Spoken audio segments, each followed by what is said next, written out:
भगवान को देखने वाले जो जनकपुर के लोग हैं, हालांकि भगवान का दर्शन तो सबने किया, पुरुषों ने भी किया और महिलाओं ने भी किया। तो महिलाओं ने किस प्रकार से दर्शन किया, तो उसका भाव एक दोहे में तुलसीदास जी ने दिखाया है। अनब्याही हऊ से भरे और ब्याही ले उसास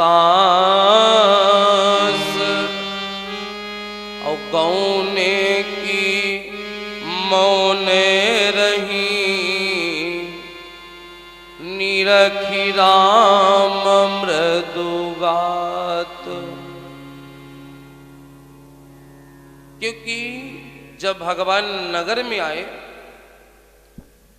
तो जो कुंवारी लड़कियां हैं वो भगवान के आगे पीछे दौड़ रही हैं और बार बार भगवान के सन्मुख जाकर खड़ी होती हैं, क्योंकि पहले भी प्रेम विवाह होता था।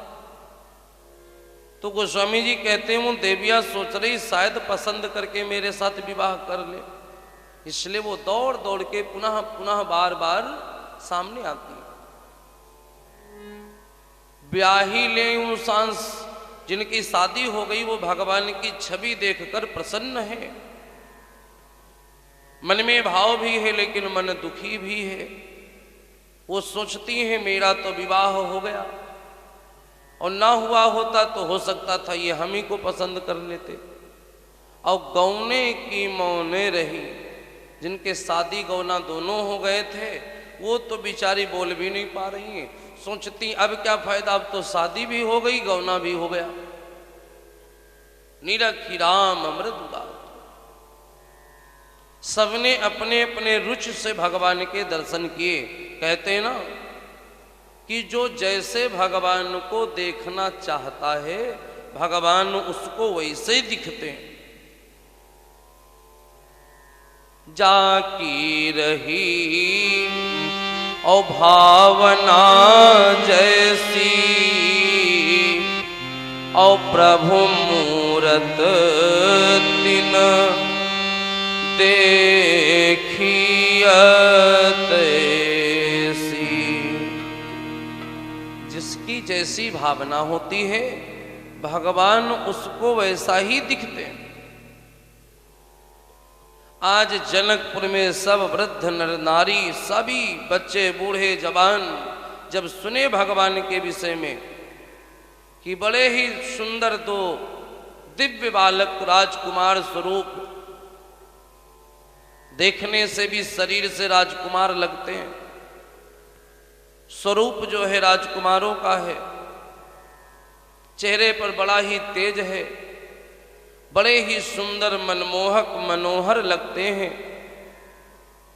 तो सबके मन में भाव आया कि ऐसे राजकुमारों का दर्शन करना चाहिए। तो गोस्वामी जी लिख रहे हैं कि भगवान को देखने के लिए धाये काम धाम सब त्यागी,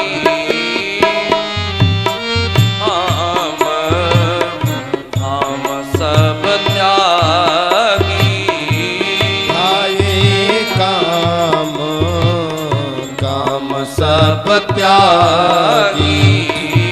धाये काम काम सब त्यागी। मनहु रंग निधि लूटन लागी, रंग निधि लूटन लागी। मोजा की रही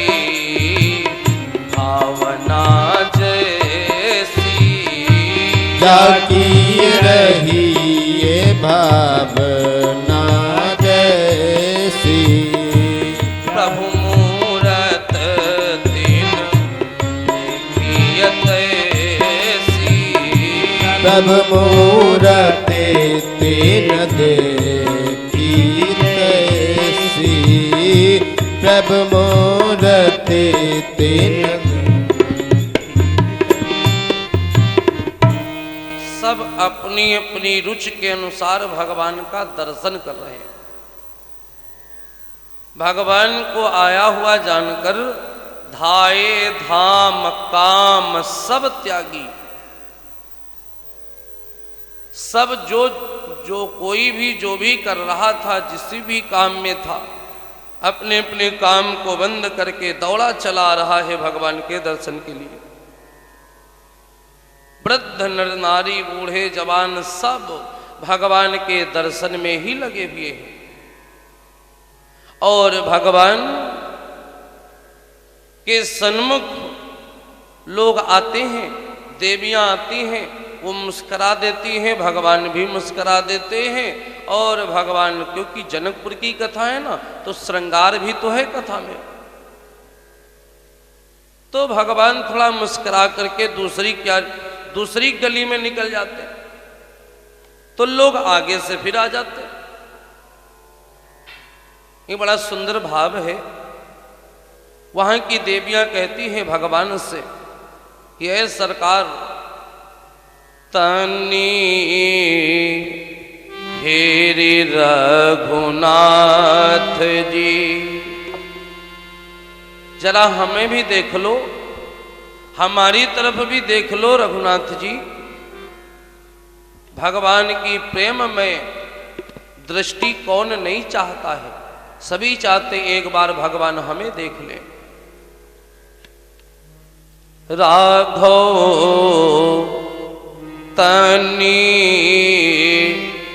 हेरे रघुनाथ जी, हमारी ओरिया तनी रघुनाथ जी, हमारी ओरिया तनी हेरी रघुनाथ जी, हमारी ओरिया तनी देखी रघुनाथ जी, हमारी ओरिया तनी देखी रघुनाथ, हमारी ओरिया तनी देखी रघुनाथ जी, हमारी ओरिया तनी देखी रघुनाथ जी। हमारी ओरिया हो, हमारी ओरिया हो, हमारी ओरिया हो, हमारी ओरिया हो, हमारी ओरिया हो, हमारी ओरिया तनी देखी रघुनाथ जी, हमारी ओरिया तनी देखी रघुनाथ जी, हमारी ओरिया तनी देखी रघुनाथ जी। रचनाकार कहते हैं, सखी बोली जनकपुर की नारियां, लोग ऐसा लगता है कि आप जादूगर हो, जब से आए हो सब तुम ही को देख रहे हैं, तुम्हारे में ही सबका मन बसा है, लगता है आप जादूगर हैं।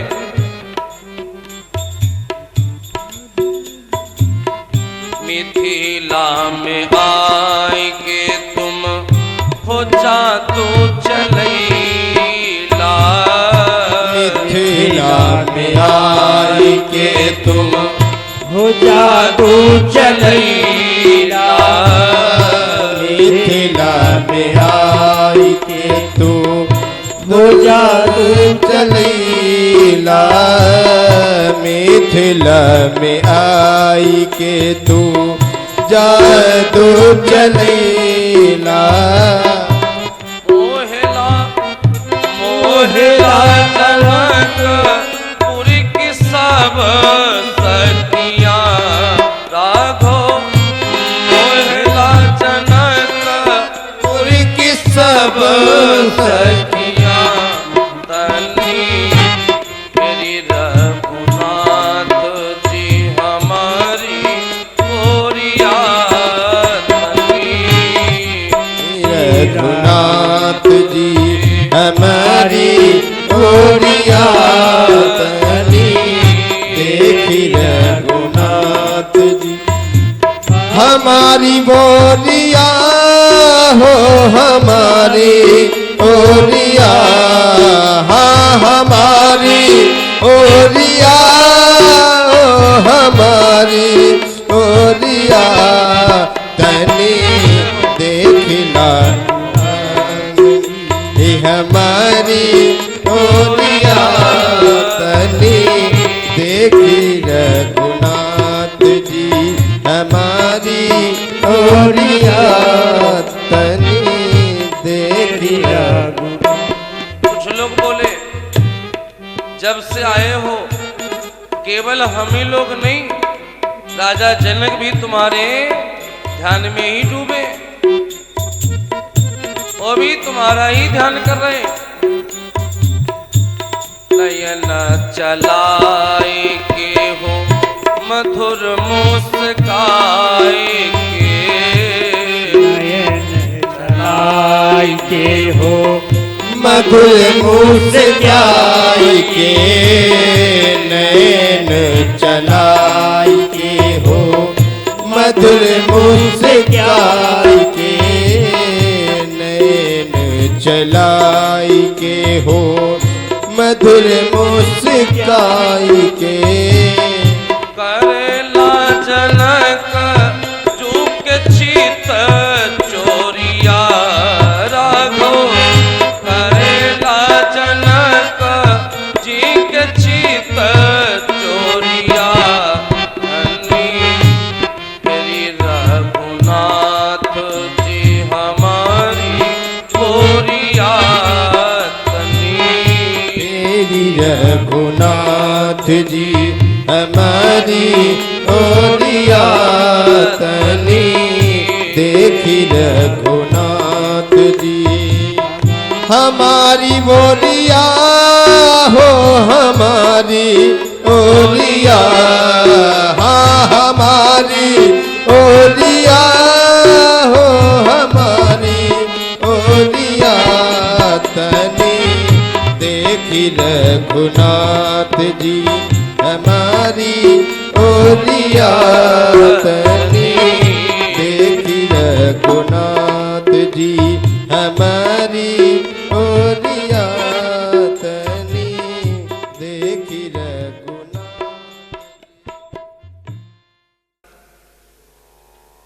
कि सबको तो दर्शन करा दिया, लेकिन जो नई नवेली बहुएं आई होंगी उस समय, आजकल तो पर्दा होता नहीं, बहू आ जाती है घर में, कल ही बाहर घूमती है। और पहले बहुएं बाहर नहीं निकला करती थी, सालों साल नहीं निकलती थी।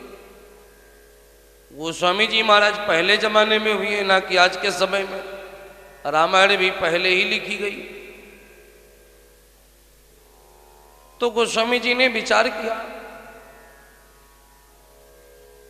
कि भगवान के दर्शन सबने तो कर लिया अपनी अपनी रुचि के अनुसार, लेकिन जो नगर में नई नवेली बहुएं आई होंगी बिचारी वो दर्शन नहीं कर पाई, तो उन लोगों को भी भगवान के दर्शन करवा दिया जाए।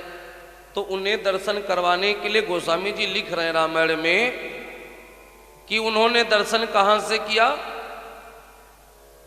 मकान में खिड़की विंडो जो बने होते हैं रोशनदान, उसे रामायण की भाषा में झरोखे कहा गया है। रामायण में एक शब्द आया है झरोखे। तो गोस्वामी जी महाराज कहते उन्हीं झरोखों से उन नई नवेली बहुओं ने दर्शन किया।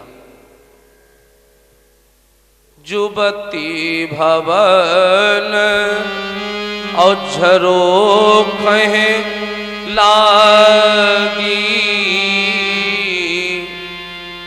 और निरख राम रो अनुरागी।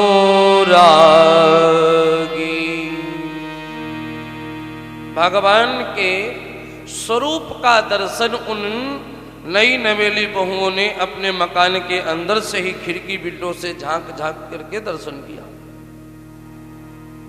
भगवान ने सोचा विलंब हो गया है, बहुत देर हुई है। गुरुदेव जी से बोले थे कि नगर दिखाए तुरंत ले आऊं, अब तो शाम हो गई है, आश्रम पहुंचना चाहिए। तो लक्ष्मण भैया को लेकर के भगवान शीघ्रता करते हुए आश्रम जा रहे हैं। जासु त्रास डर को डर होई, जिनके त्रास से डर को भी डर लगने लगे, वो भगवान मर्यादा हेतु अपने गुरु भगवान से डर रहे हैं कि गुरुदेव हमें कहीं डांटे ना। कोई आदमी बड़ा बेढब होता, कहता हम किसी से नहीं डरते। कोई आदमी ऐसा भी होता है कि उसके अंदर डर नाम की कोई चीज नहीं होती, वो कहता हम किसी से नहीं डरते। अब कुछ ऐसे हैं जो कहते हैं हम अपने बाप से नहीं डरते, तुमसे क्या खाक डरेंगे। तो कुछ लोग होते हैं जो किसी से नहीं डरते। अगर तुम किसी से नहीं डरते तो इसका मतलब तुम इंसान ही नहीं हो। जब भगवान डरते तो तुम कैसे नहीं डरते? डरने का मतलब हमेशा दंड विधान ही नहीं होता है। डर होने का मतलब है अपने से श्रेष्ठ का हम आदर कर रहे हैं। भगवान तीनों लोकों के मालिक डर रहे हैं गुरु भगवान से कि गुरुदेव कहीं हमको डांटे ना। लक्ष्मण भैया को लेकर के शीघ्रता करते हुए आश्रम आ गए। सभी संध्या वंदन कीना, सबने संध्या वंदन किया। उसके उपरांत गुरुदेव भगवान विश्राम किए। भैया लक्ष्मण प्रभु राम जी गुरुदेव जी के चरण चापते हैं, चरण दबाते हैं। सेवा बहुत बड़ी चीज है, मैं कई बार कथा में बोलता हूं। मनुष्य जो सेवा से प्राप्त कर लेता है वो तपस्या से भी नहीं प्राप्त कर सकता। तपस्या करने वाले लाखों लोग और सेवा करने वाले श्री हनुमान जी, अंतर देखिए कितना है। सेवा करके इस कलिकाल के प्रधान देवता बन गए श्री हनुमान जी। लोग मंदिर बना के पूजते हैं, संसार में जो सेवा करता है उसी की पूजा होती है। गुरुदेव भगवान विश्राम किए तो राम जी गुरुदेव जी के चरण दबाते हैं। एक चरण लक्ष्मण दबा रहे, दूसरा राम जी दबा रहे। गुरुदेव बार बार कहते हैं कि आप लोग विश्राम करें, लेकिन वो फिर भी गुरुदेव जी के चरण दबाने में व्यस्त। जब गुरु भगवान निद्रा की अवस्था में आ गए तब राम जी गए विश्राम करने के लिए। और जब राम जी ने विश्राम किया तो लक्ष्मण जी अब राम जी के चरण दबाते हैं। रामायण जी हमें सेवा सिखाती है और मानव शरीर प्राप्त करने के बाद यदि हमने सेवा न की तो ये जीवन ही व्यर्थ है। राम जी विश्राम किए तो लक्ष्मण जी चरण दबा रहे हैं। राम जी बार बार प्रेम बस कहते हैं लक्ष्मण अब आप भी विश्राम करें, लेकिन लक्ष्मण भैया फिर भी चरण दबा रहे हैं। जब भगवान भी निद्रा अवस्था में आ गए तब जाकर कहीं लक्ष्मण जी उठे विश्राम करने के लिए। लक्ष्मण जी सबसे बाद में सोते हैं और सबसे पहले जागते हैं। सबसे बाद में सोते हैं और सबसे पहले जागते हैं। सुबह 4 ही बजे राम लक्ष्मण जी दोनों लोग जग गए। गुरु भगवान स्नान इत्यादि करने जा रहे हैं और स्नान करने के बाद पूजा करेंगे और पूजा में लगेंगे पुष्प, क्योंकि फूल लगते हैं पूजा में। तो भगवान ने सोचा कि गुरुदेव पूजा करेंगे तो पुष्प की आवश्यकता पड़ेगी, तो हम और लक्ष्मण जाएं पुष्प ले आए जा करके। तो लक्ष्मण को लेकर के भगवान पुष्प लेने के लिए फुलवारी जा रहे हैं। समय जान गुरु आए सुपाई, और लेन प्रसून चले दो भाई। पहुंचे जाकर के फुलवारी में। जो ही फुलवारी के गेट पर पहुंचे, माली से सबसे पहली भेंट हुई। माली ने बड़ा सुंदर, यहां एक भाव है, माली जो है भगवान से परिचय पूछता है और कहता है ठीक है आप पुष्प ले लीजिए। राजकुमार फूल फुलवारी,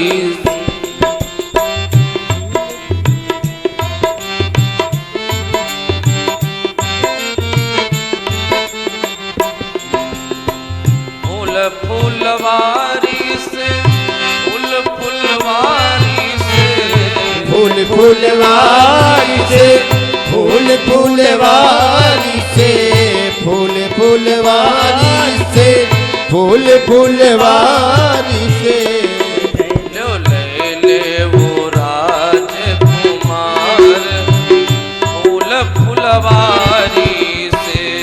लो ले राजकुमार फूल फुलवारी से, ले लो राजकुमार फूल फुलवारी से। ले लो राजकुमार फूल फुलवारी से। माली पूछता है भगवान से परिचय। पावन नगर के रहने वाले, पावन नगर के रहने वाले, पावन नगर के रहने वाले। हाजी क्या है तुम्हारो नाम, क्या है तुम्हारो नाम, फूल फुलवारी से। हाजी क्या है तुम्हारो नाम, फूल फुलवारी।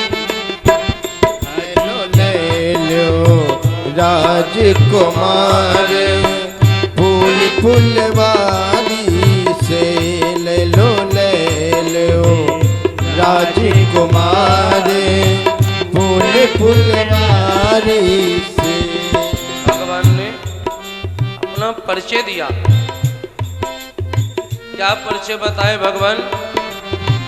नगर अयोध्या के रहने वाले, नगर अयोध्या के रहने वाले, नगर अयोध्या के रहने वाले। हाजी राम लखन मेरो नाम। एक तरफ भगवान खड़े हैं, दूसरी तरफ लक्ष्मण। भगवान संकेत में बता रहे हैं राम लखन मेरो नाम, फूल फुलवारी से। राम लखन मेरो नाम, फूल फुलवारी से। राम लखन मेरो नाम, फूल फुलवारी। फूल फुलवारी से, फूल फुलवारी से, फूल फुलवारी से, फूल फुलवारी से। ले लो राजकुमार फूल फुलवारी से। ले लो राजकुमार फूल फुलवारी से। ले लो राजकुमार फूल फुलवारी। माली ने भगवान से परिचय पूछा। निवेदन पूर्वक माली कहता है, प्रभु आप पुष्प ले लीजिए। भगवान बगीचे में फुलवारी में प्रवेश किए और फुलवारी में बाग के मुख्य गेट से भगवान प्रवेश कर रहे हैं और पीछे वाले गेट से फुलवारी में सीता जी भी प्रवेश कर रही हैं। संयोग है कि दोनों लोग फुलवारी में मिले।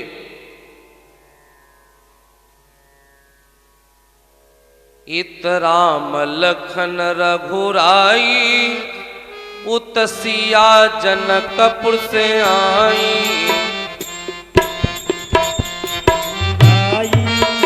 उत सिया जनकपुर से आई, इत राम लखन रघुराई, सिया आई। छवि दोनों रयपा, अरे फूल बगिया राम पधारे। छवि दोनों रयपा, अरे फूल बगिया राम पधारे। छवि दोनों रयपा, फूल बगिया राम पधारे।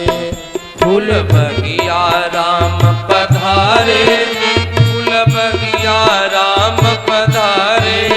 फूल बगिया राम पधारे, फूल बगिया राम पधारे। देखन हित बाग बहार, फूल बगिया राम पधारे। देखन हित बाग बहार, बगिया राम पधारे। देखन हित बाग बहार, फूल बगिया राम पधारे। देखन हित बाग बहार, फूल बगिया राम पधारे। फुलवारी में भगवान का प्रवेश हो चुका है और फुलवारी के पीछे गेट से सीता जी का भी पदार्पण फुलवारी में हो चुका है। कहते हैं सीता जी के साथ में एक सखी है जो पूजन करने जब माता आती थी तो वो सखी भी आया करती थी साथ में। माता जी के साथ में और भी सखी आती हैं, गीत गाते हुए, बढ़िया सुंदर सुंदर गीत गाते हुए और माता दुर्गा जी का पूजन करने के लिए बगीचे में आती हैं। वो सखी सीता जी के ग्रुप से थोड़ा अलग हो गई। फुलवारी में क्यारियां बनी है तो थोड़ा अलग हो गई, तो पहुंच गई जाकर के जहां राम जी फूल तोड़ रहे हैं और भगवान और भैया लक्ष्मण को उसने वहां पर दर्शन किया, देखा।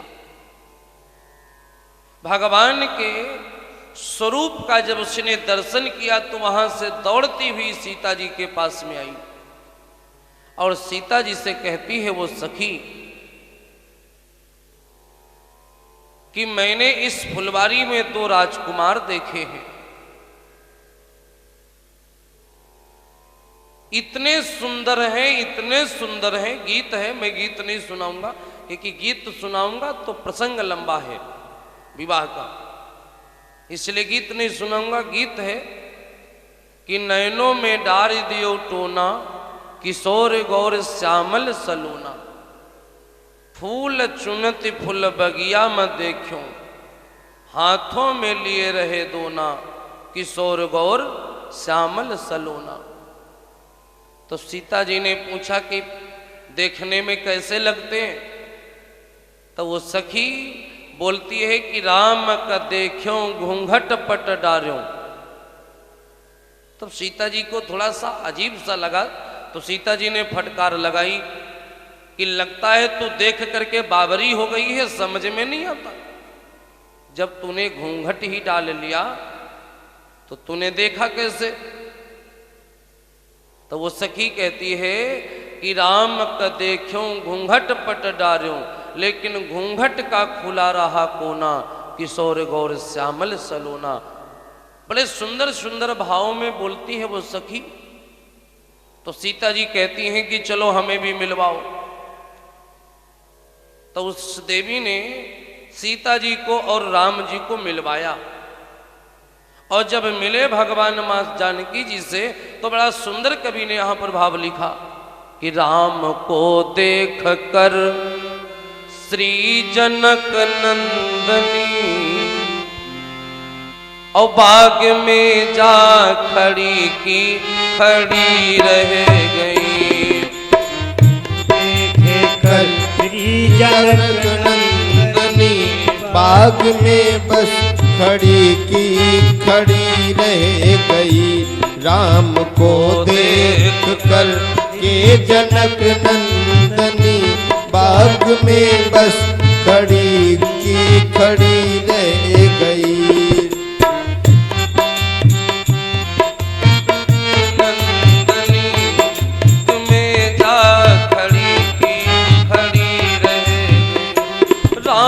को देख कर श्री जनक नंदनी, बाग में जा खड़ी की खड़ी रह गई। राम को देख कर श्री जनक नंदनी, बाग में जा खड़ी की खड़ी रह गई।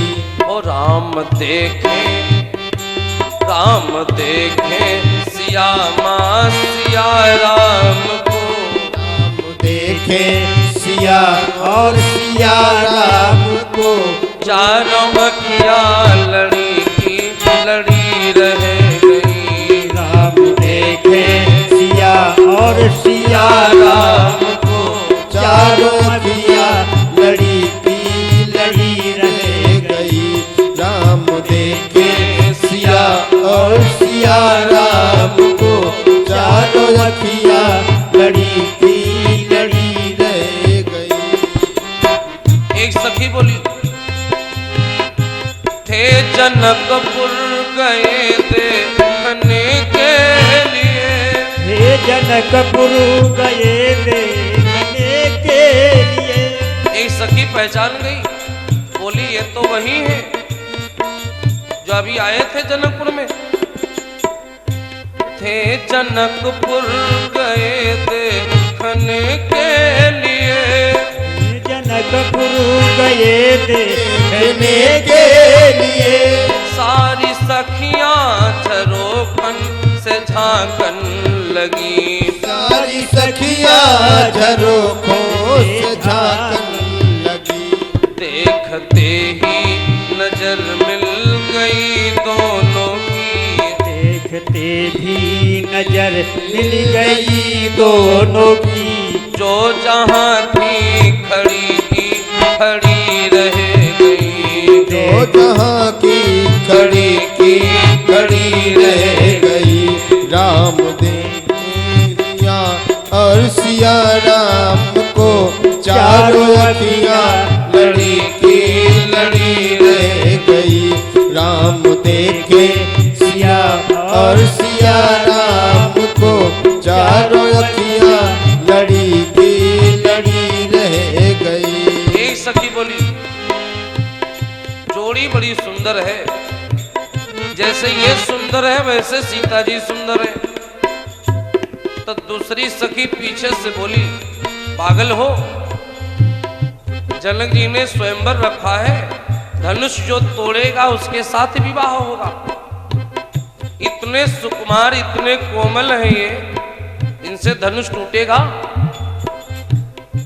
बोली है एक सखी राम को देख कर, बोली एक सखी राम को देख कर, बोली सखी राम को देख कर। रच दिए हैं विधाता ने जोड़ी सुघड़, रच दिए हैं विधाता ने जोड़ी सुघड़। पर धनुष कैसे तोड़े के बारे कुमर, पर धनुष कैसे तोड़ेंगे बारे कुंवर।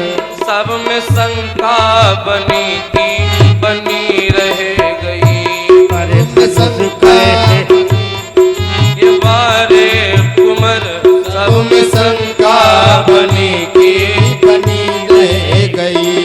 राम को देख कर के जनक नंदनी, राम को देख कर श्री जनक नंदनी, बाग में बस खड़ी की खड़ी रह गई। राम को देख कर के जनक नंदनी, बाग में बस खड़ी की खड़ी रह गई।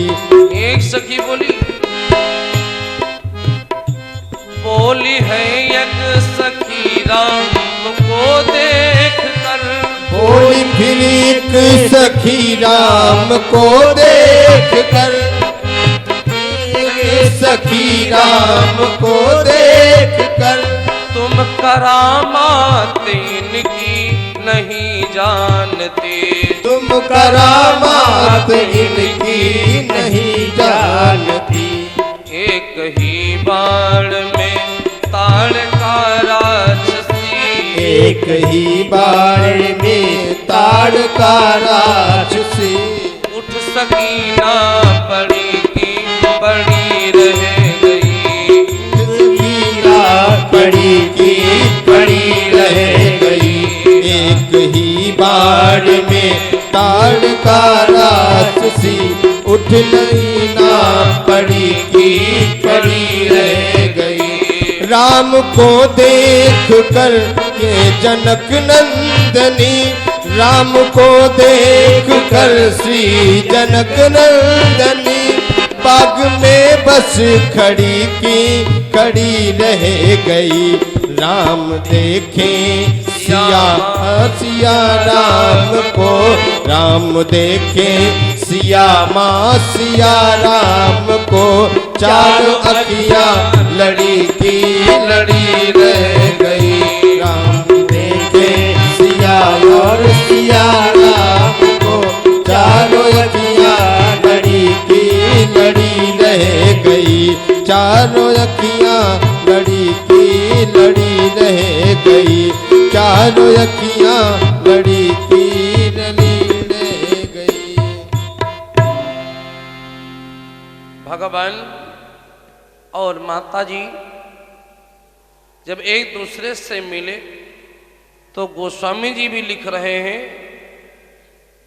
कि सिए मुख सस्य भय नयन चकोरा। जैसे चकोर पक्षी चंद्रमा को देखता रहता है, ठीक उसी प्रकार से भगवान सीता जी को देख रहे हैं और मां जानकी जी राम जी को देख रही, एक दूसरे को देखने में व्यस्त हैं।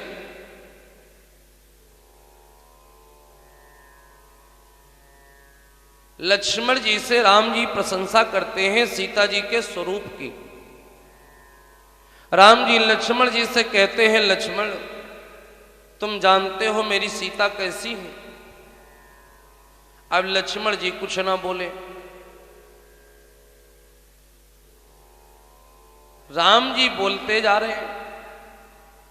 पहली बार हुआ जहां पर राम जी बोलते जा रहे हैं और लक्ष्मण सोच में पड़े हैं कि भगवान को हो क्या गया है, और बाकी सब कहीं लक्ष्मण बोलते हैं लेकिन भगवान शांत रहते हैं। लेकिन आज भगवान बोल रहे हैं और लक्ष्मण शांत है, क्योंकि लक्ष्मण माता जी के स्वरूप के विषय में नहीं बोल सकते। क्योंकि लक्ष्मण कौन है? पुत्र, देवर पुत्र के समान ही होता है, और भाभी मां होती है। मां के सौंदर्य के विषय में पुत्र कैसे बोलेगा? और पुत्र से अगर पिता बखान भी करे माता का सौंदर्य तो पुत्र को सुनने में भी बड़ा अटपटा लगेगा। तो लक्ष्मण जी से राम जी बोलते हैं, लक्ष्मण जानते हो सीता जी कैसी हैं? तो पहले भगवान ने कहा सीता जी का मुख चंद्रमा जैसा है, और थोड़ी देर के बाद भगवान के विचार में आया कि चंद्रमा कहाँ सीता कहाँ चंद्रमा, जोड़ी तो हो ही नहीं सकती एक जैसी। क्योंकि चंद्रमा जैसा मुख सीता जी का कहां। चंद्रमा को तो राहु भी लगता है, हमारी सीता को राहु कभी लग ही नहीं सकता। सीय बदन सम हिम कर नाही, ग्रसई राहु निज संधि पाही। चंद्रमा को तो राहु भी ग्रसित करता है, लेकिन मेरी सीता जी को तो कोई राहु नहीं लगता, इसलिए सीय बदन सम हिम कर नाही। सीता जी का मुख चंद्रमा जैसा नहीं हो सकता। तो फिर राम जी बोलते, फिर कैसा है जानते हो लक्ष्मण? सुंदरता को सुंदर करई, और मणिग्रह दीप शिखा जनु बरई। सीता जी का रूप क्या है? जो सुंदरता को भी सुंदर कर दे, ऐसी सीता जी का स्वरूप है। जो सुंदरता को भी सुंदर बना दे, ऐसा स्वरूप है सीता जी का। भगवान ने थोड़ी देर के लिए अपनी नजर मोड़ी, लेकिन कहते हैं ना कि एक शब्द है कि मन नहीं मानता।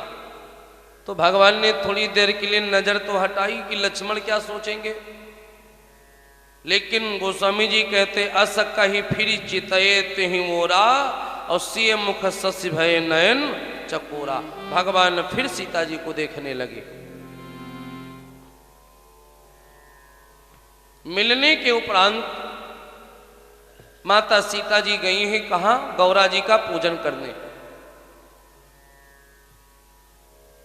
सीता जी के मन में राम जी की छवि है। सीता जी राम जी के चरणों में अपना मन रखती हैं, और चरणों में मन होने के कारण जो सीता जी के हाथ में माला है गौरा जी को पहनाने के लिए, वो माला सर में नहीं पहना रही है। आज सीता जी ध्यान था मन में राम जी के चरणों का, इसलिए माला पहनानी थी गौरा जी के गले में, और माला पहना दिया पैरों में, चरणों में माला रख दी। अब पार्वती जी को हंसी आई। अभी आज तक पार्वती जी कभी प्रकट नहीं हुई, लेकिन ऐसी अनन्य प्रेम भक्ति देखकर भगवान के चरणों में गौरा जी को थोड़ा हंसी आ गई। और ये मेरे शब्द नहीं, ये रामायण जी कहती, खसी अमाल मूर्ति मुस्क्यानी। कि सीता जी का मन कई बार आपके जो मन में चल रहा होता है वही बात मुख से निकल जाती। कई बार जो मन में होता वो हाथों से भी होने लगता है। कोई काम करने बैठो तो वैसा ही होने लगता है। सीता जी का मन तो राम जी के चरणों में है, तो माला भी गौरा जी के चरणों में ही भेंट कर दी। ये मर्म की बात समझ गई गौरा जी, तो वो प्रकट हुई खसी माल मूर्ति मुस्क्यानी। और पार्वती जी ने आज आशीर्वाद दिया कि जाओ सुन सिय सत्य शीस हमारी, पूजई मन कामना तुम्हारी। जाओ मैं तुम्हें आशीर्वाद देती हूं, तुम जो चाहती हो मनुजा है राचो मिलई सो बर सहज सुंदर सामरो। तुम जो चाहती हो वो तुमको मिल जाए। इधर राम जी फुलवारी में फूल तोड़ते हैं और फूल लेकर के आते हैं गुरु भगवान के पास। गुरु भगवान ने उन पुष्पों से पूजा की। सुमन पाई मुनि पूजा हकीनी, सुमन पाई मुनि पूजा कीनी, सुमन पाई मुनि पूजा कीनी, सुमी आशीष दो आई न देनी।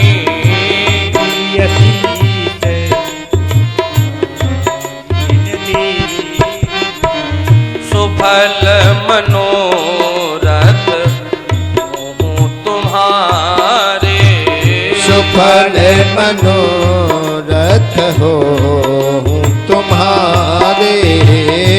राम लखन सुनी भय हो सुखारे, राम लखन सुन भय सुखारे राम लखन सुन भय सुखा। गति फास्ट करने से लय टूटती। राम लखन सुनि भय सुखारे। गुरु भगवान ने आशीर्वाद दिया और आशीर्वाद दिया, उसके उपरांत जाकर के स्वयंवर में सम्मिलित हुए। विश्वामित्र जी के लिए राजा जनक जी के बगल में ही आसन लगाया गया। जनक जी के बगल में विश्वामित्र जी बैठे हैं, सतानंद जी बैठे हैं और भी विद्वत समाज संत मुनिजन बैठे हैं। और इधर देश देश से भूपति आए, बहुत राजा लोग आए भी हैं स्वयंवर में, जहां जहां तक जिसको सूचना मिली सब आए और सब आसन लेकर बैठे भी हैं। राजा ने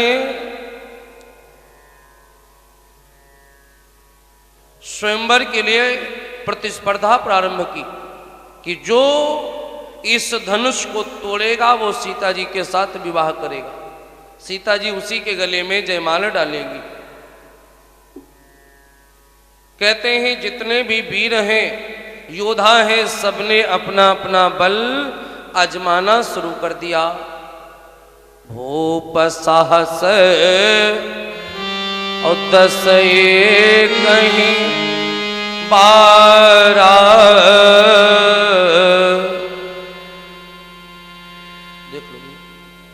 लगे उठा मन तरते